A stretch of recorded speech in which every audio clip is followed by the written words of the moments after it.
할렐루야. 하나님의 은혜와 평강이 이 아침에도 여러분들과 함께하길 바랍니다. 오늘 우리에게 주시는 하나님 말씀은 출애굽기 2장 11절에서 15절까지의 말씀입니다. 모세가 장성한 후에 한 번은 자기 형제들에게 나가서 그들이 고되게 노동하는 것을 보더니 어떤 애굽 사람이 한 히브리 사람 곧 자기 형제를 치는 것을 본지라. 좌우를 살펴 사람이 없음을 보고 그 애굽 사람을 쳐 죽여 모래 속에 감추니라. 이튿날 다시 나가니 두 히브리 사람이 서로 싸우는지라. 그 잘못한 사람에게 이르되 내가 어찌하여 동포를 치느냐 하매 그가 이르되 누가 너를 우리를 다스리는 자와 재판관으로 삼았느냐. 내가 애굽 사람을 죽인 것처럼 나도 죽이려느냐. 모세가 두려워하여 이르되 일이 탈로 되었도다. 바로가 이 일을 듣고 모세를 죽이고자 하여 찾는지라. 모세가 바로의 낯을 피하여 미디안 땅에 머물며 하루는 우물 곁에 앉았더라. 아멘. 불행한 시대의 애굽에서 태어나서 나일강에 버려졌던 모세가 하나님의 은혜로 애굽의 공주의 아들로 입양이 되었습니다. 모세는 그곳에서 애굽의 최고의 학문과 웅변술과 군사적인 훈련을 받았습니다. 유대 고대사를 기록한 요세푸스에 따르면 모세는 바로의 왕위를 계승할 수 있는 기회가 3번이나 있었다라고 기록할 정도로 그는 정치적 실권을 가진 유력한 인물로 성장했습니다. 그렇게 유력해진 모세가 그 유력함으로 이제 자신의 백성을 구하는 일을 시도합니다. 11절 12절 말씀을 보면요. 모세가 장성한 후에 한 번은 자기 형제들에게 나가서 그들이 고되게 노동하는 것을 보더니 어떤 애굽 사람이 한 히브리 사람 곧 자기 형제를 치는 것을 본지라. 좌우를 살펴 사람이 없음을 보고 그 애굽 사람을 쳐 죽여 모래 속에 감추니라. 모세는 비록 바로의 궁에서 공주의 아들로 자랐지만 그는 자신이 히브리 사람이라는 정체성을 가지고 자랐습니다. 물에서 모세를 건진 바로의 공주는 모세의 친어머니 요게벳에게 젖을 먹이는 유모 역할을 맡겼고 그러면서 모세는 요게벳의 품 안에서 히브리인이라는 정체성을 배웠습니다. 그런 모세였기에 동족들이 고통을 당하는 것을 참지 못하고 동족을 괴롭히는 애굽 사람을 죽였던 것이죠. 그의 행동은 자기 백성을 돕겠다는 마음에서 비롯된 분노와 행동이었습니다. 여러분, 모세는 의로운 분노를 가지고 어떤 일을 행합니까? 살인하는 일을 행해요. 좋은 의도로 악한 일을 한 것이죠. 에베소서 4장 27절은 말씀합니다. 마귀에게 틈을 주지 말라. 분노라는 감정은 우리가 항상 조심히 다루어야 합니다. 왜냐하면 분노는 죄를 유발시키기 쉬운 감정이고 더군다나 그 분노의 감정을 악용하는 악한 사단이 있기 때문입니다. 이것이 무서운 것이죠. 난 분명히 선한 의도로 화를 냈어요. 나는 의분을 가지고 시작했어요. 그런데 그 선한 의도를 가지고 있는 내 마음, 내 의분까지도 사단은 틈만 나면 그것을 악한 것으로 활용한다라는 겁니다. 모세는 자기 민족을 사랑했습니다. 그는 의로웠습니다. 그리고 자기 민족을 괴롭히는 그 애굽 사람은 불의했습니다. 그래서 그는 의로운 분을 표현했어요. 그런데 그 의로운 분노로 말미암아 어떻게 됩니까? 사람을 살인하는 죄를 저지르고 비참하게 도망가는 파괴적인 결과를 가져오더라는 겁니다. 저와 여러분은 옳은 이야기, 의로운 이야기를 분노라는 포장지를 싸서 선한 의도가 악한 결과를 내는 것이 아니라 그것을 사랑이라는 포장지로 싸서 전달하는, 그래서 선한 의도가 선한 결과를 만들어내는 하나님의 사람 되실 수 있길 주님의 이름으로 축복합니다. 그런가 하면 오늘 12절에서 유독 제 마음에 새겨지는 말씀이 바로 좌우를 살펴 사람이 없음을 보고 라는 구절인데요. 모세가 범죄한 실수가 뭡니까? 모세는 지금 사람만 의식하는 거예요. 눈에 사람이 안 보이는 그것만 의식을 하고 위에 계시는 하나님은 의식하지 못했던 겁니다. 인간의 눈은 감쪽같이 속일 수 있어도 결단코 하나님은 속일 수 없음을 모세는 망각하고 있었습니다. 이것이 모세로 하여금 치명적인 실수의 자리로 몰고 가는 역할을 했다라는 거죠. 저는 제 머릿속에 경구처럼 마음에 새기는 단어 또는 문장들이 몇 가지가 있는데요. 그 중에 하나가 바로 오늘 이 표현입니다.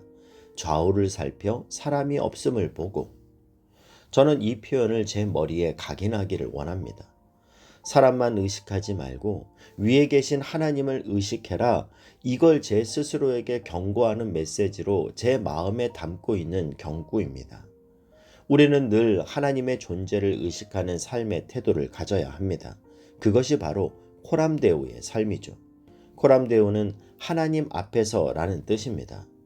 우리가 오늘 모세가 범한 것과 같은 실수를 피하기 위해서는 바로 이 코람데오 정신, 하나님 앞에서의 정신이 필요합니다. 그런데 여러분, 사실 사람을 의식하지 않는 사람이 어디 있겠습니까? 우리는 많은 관계 안에서 살면서 원하든 원하지 않든 사람을 의식하며 살아갑니다. 그러면 우리는 어떻게 기도해야 할까요? 하나님, 내가 사람을 의식하는 그 무게만큼만이라도 하나님을 의식하게 해 주옵소서. 이것이 정직한 우리의 기도가 되어야 합니다. 모세가 좌우를 살펴 사람이 없나를 살피는 것이 본능이 행한 일이라고 한다면 모세가 바로 그 순간에 그 무게만큼 위에 계신 하나님을 의식했다면 모세는 그런 실패의 자리에 빠지지 않을 수도 있었다라는 거죠. 저는 저와 여러분의 눈에 오늘도 좌우에 있는 사람만 보이는 것이 아니라 영안을 열어 육신의 눈으로는 결단코 볼 수 없는 위에 계신 하나님을 의식하는 그리스도인이 되시길 바랍니다. 이 하나님 앞에서의 정신으로 오늘을 살아 무엇을 하든 그 모든 것이 하나님 보시기에 좋은, 하나님께 영광이 되는 거룩한 하루 되시길 주님의 이름으로 축복합니다. 모세의 이러한 잘못된 행동의 결과가 어떻게 되었습니까? 13절에서 15절 말씀을 보면요.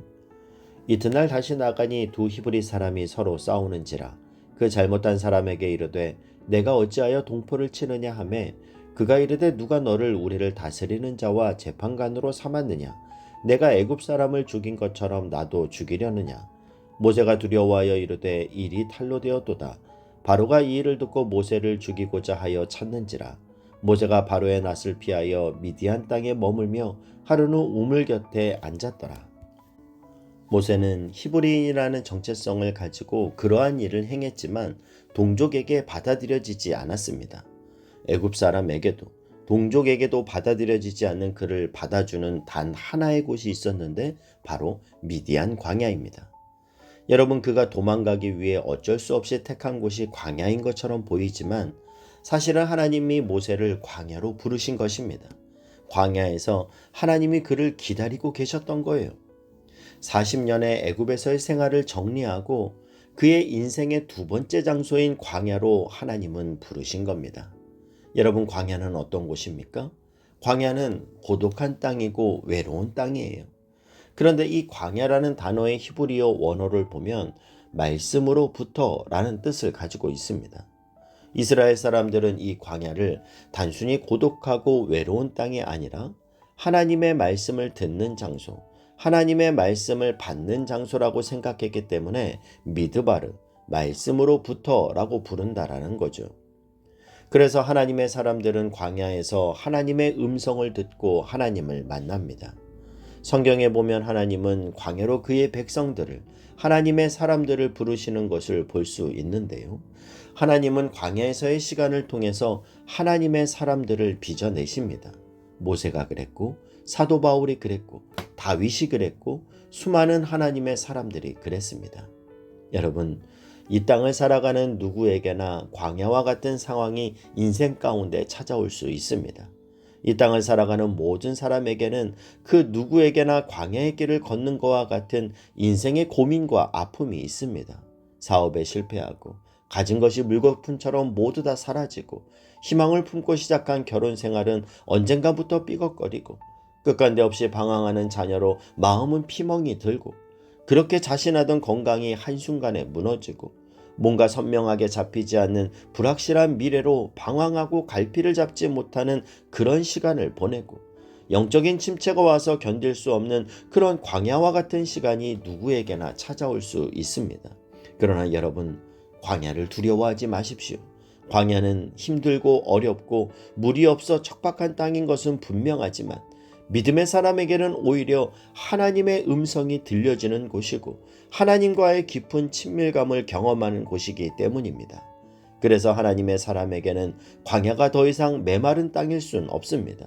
하나님의 사람에게 광야는 하나님을 만나는 장소요, 하나님의 일하심을 경험하는 장소요, 말씀이 들려지는 시간임을 기억하시고 지금의 나의 이 광야를 주님과 함께 지나갈 때 주와 함께 길 가는 것 즐거운 일 아닌가 찬송하며 주와 함께 가시길 주님의 이름으로 축복합니다.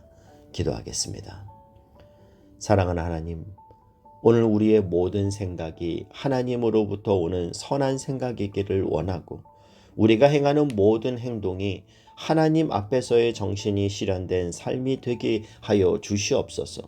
인생에 찾아온 광야를 두려워하지 않고 그 안에서 새롭게 빚으시는 하나님의 선한 계획하심을 신뢰하며 주와 함께 걷게 하여 주옵소서. 예수님의 이름으로 기도하옵나이다. 아멘.